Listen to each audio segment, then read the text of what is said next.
Let's give a great big huge round of applause and welcome Milo!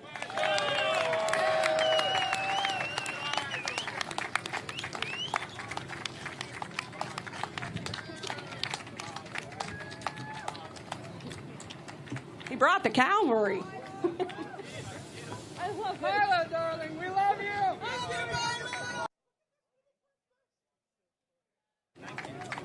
Hello, hello, how are you? Ready to make America fabulous again? Wonderful. Now, you might be wondering why I'm wearing this practical but stylish vest. And that's because no, wait, I don't need it, do I? I don't need it, because you're going to look after me, right? Knocking things over. Good, because there's more of us than there are of them. I want to talk to you about two things today. The two things that I care about. Other people have other priorities. I want to talk to you about political correctness and about Islam. So we'll start with the easy one, which is political correctness. I've been on a college tour recently, some of you might have seen, trying to... You know what? I don't need this.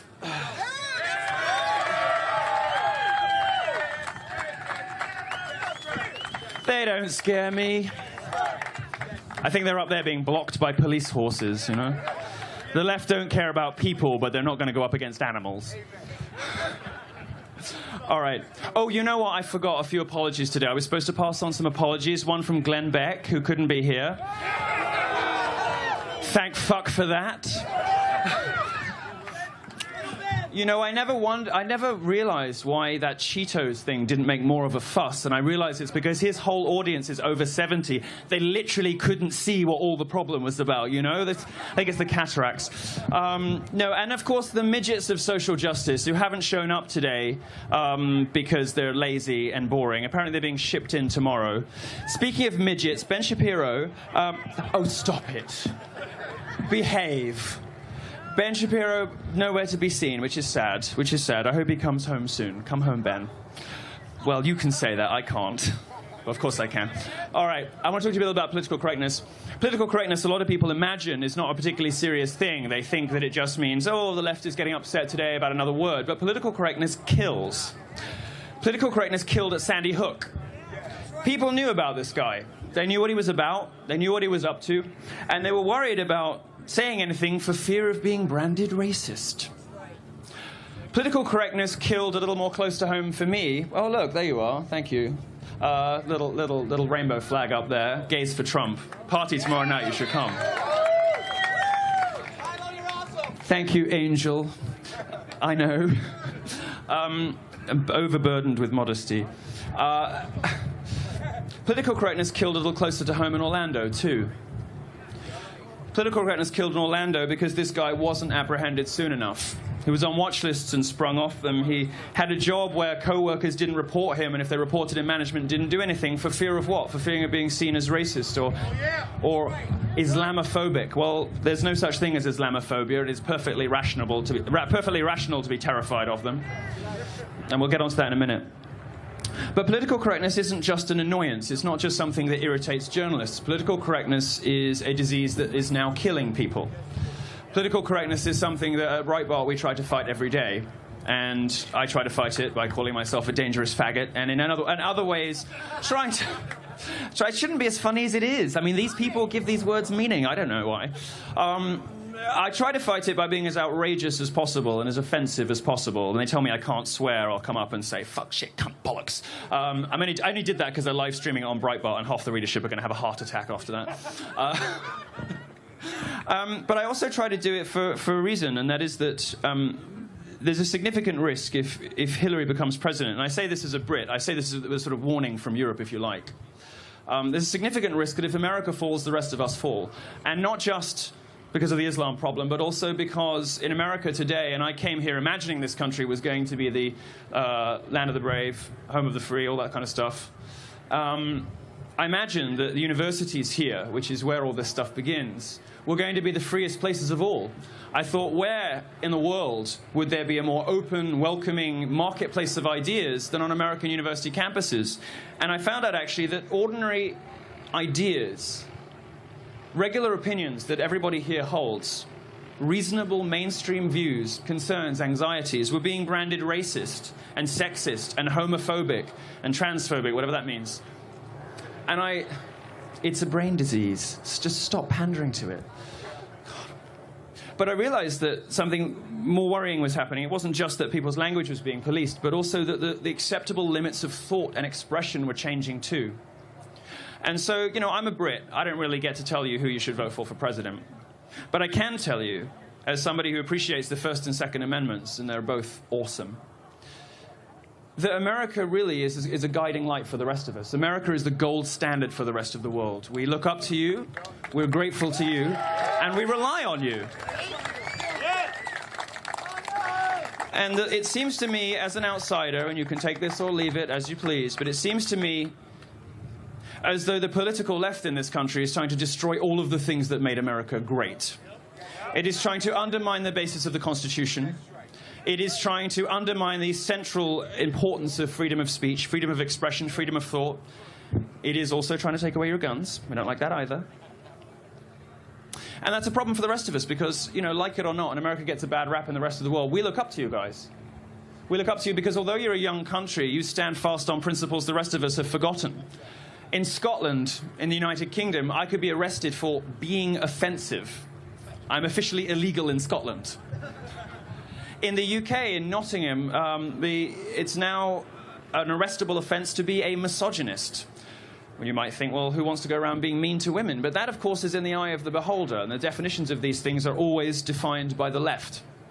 Well, I might be a dick-sucking faggot, but I fucking hate the left.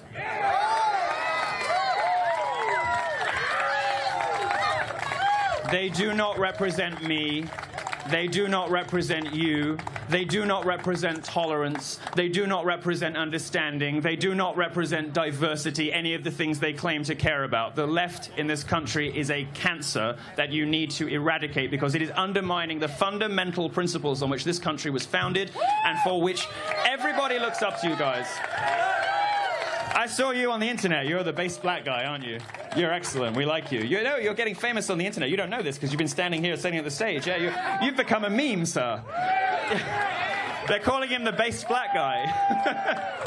What's your name, sir? Kenneth. Round of applause for Kenneth. Kenneth is wonderful.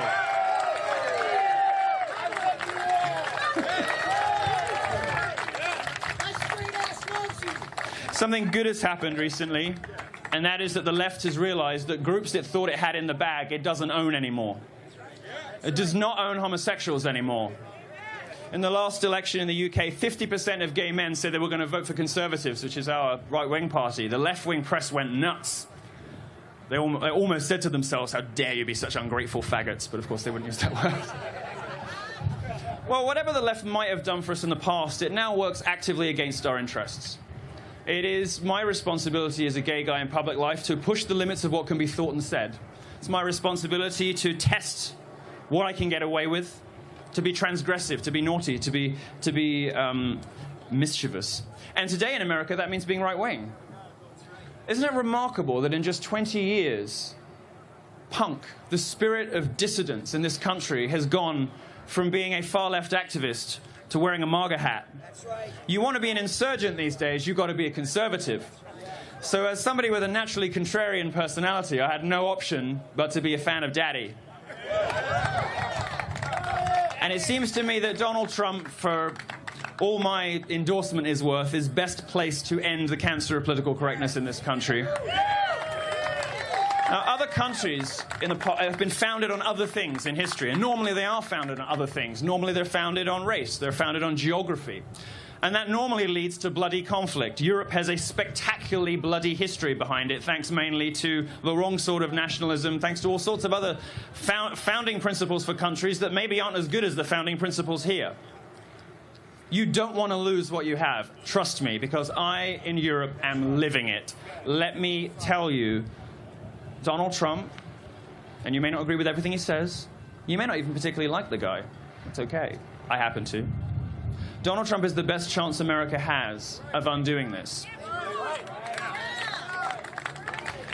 Donald Trump is additionally the best chance America has of protecting itself against another plague that is sweeping Europe.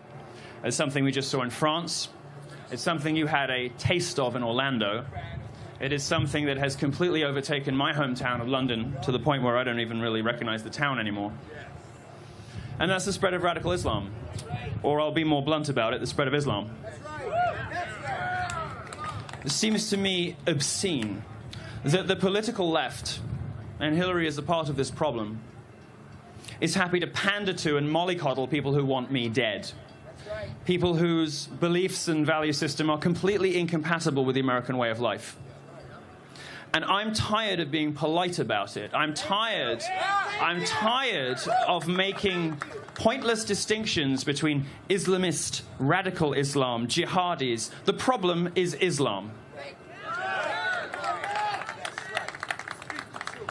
Because if you look at what Muslims say about themselves in Western countries, you will discover some horrifying things. 51% of British Muslims want my lifestyle made illegal.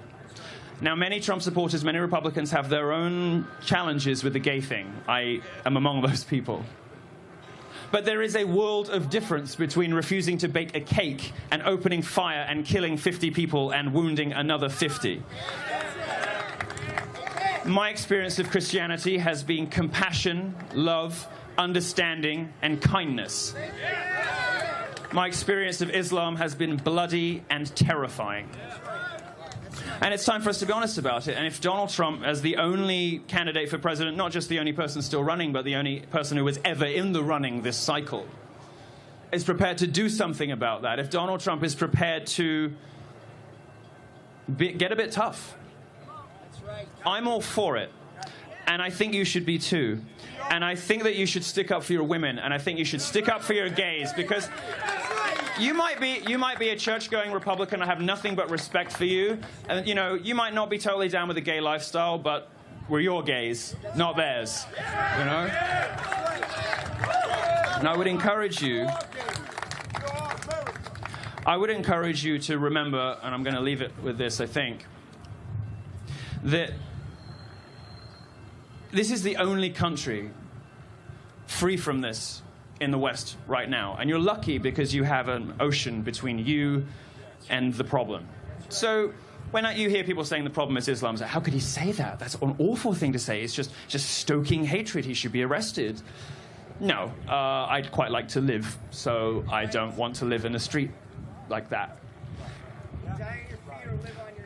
Die on your feet or live on your knees. Well, I do live on my knees.